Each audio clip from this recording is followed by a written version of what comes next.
Alright, so here we are at the dashboard of ClipJuicer. As you can see, it's pretty simple. I mean, I wanted to keep it as simple as possible, keep it quick, easy, speed up the process of your video creation. Here in the top left corner, we got the number of clips of images per project. You can either go in there and select it like that and manually punch them in, or you can use the dial here to the right, whatever you're comfortable with.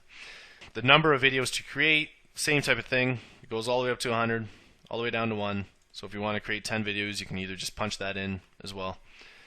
The duration per image, I have it currently set at 5. It will go all the way up to 60, and it goes all the way down to 1. And again, you can just punch it in like that. Every image within the actual source folder down here will show for 5 seconds as we have it set now. For the transition time in milliseconds, it's currently set at 1500, which is about a second and a half. It'll go all the way up to 5 seconds, or it'll go all the way down to nothing. Where the 0 will basically be just a straight cut, where like I had it set before at 1500, it will take about a second and a half for a fade from one clip to the next, or one video to the next, or one image to the next, whatever your project you're working on. Now, as I mentioned a little bit earlier, the source folder down below here is the spot where basically you put all your clips, all your images, whatever you're using for the project that you're working on.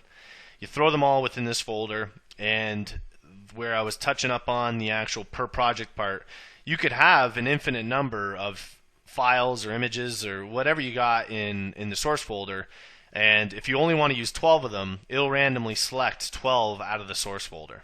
So really, you got a lot of play within all these little options. I mean, it all depends on what you want to do. The nice part about ClipJuicer is that everything is randomized, and you're going to create unique videos every time. Same thing with the destination folder. I usually just create a folder somewhere on my computer, call it the destination folder, and just have that set to that specific location. Keeps things easy, keeps it, that way you know where everything's going, basically. Now below that we got an intro image or an intro video, and you got a final image or a final video. You got switches here to the left to decide whatever combination, whatever you want.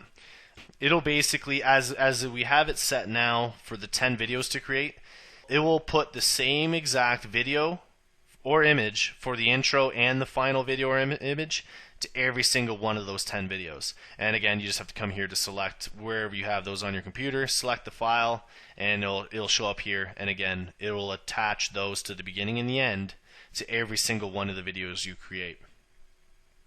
Now below that you have a music folder. You can either shut it off, you could add music or not have music, completely up to you. Again, you just have to come here, browse, find it on your computer, wherever you choose.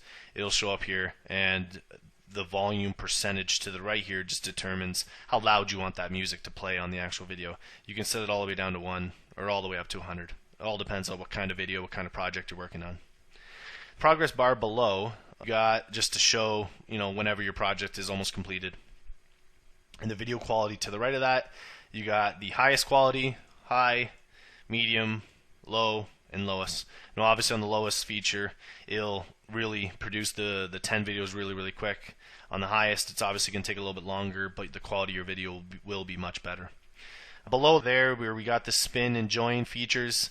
Spin, like I was kind of mentioning earlier, the spin feature will randomly choose any of the clips or images within the source folder to these defined numbers across the top and create your videos completely at random, completely making unique videos.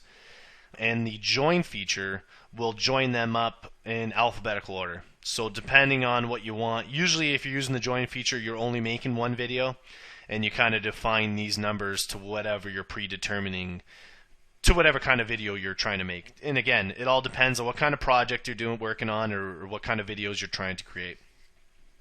But other than that, I think without getting into too much detail, there are so many different options, different kinds of videos that you can create. It's really hard to kind of mention any particular one because I don't want to limit what you can do with this software. Really, there is really no limit. It's really just limited to your creativity, and depending on what you want to make or what kind of videos you want to do or what you're working on per project. ClipJuicer can handle and really create some really quick and easy videos and save you a ton of time. So I'm really excited and really happy with the way ClipJuicer turns out.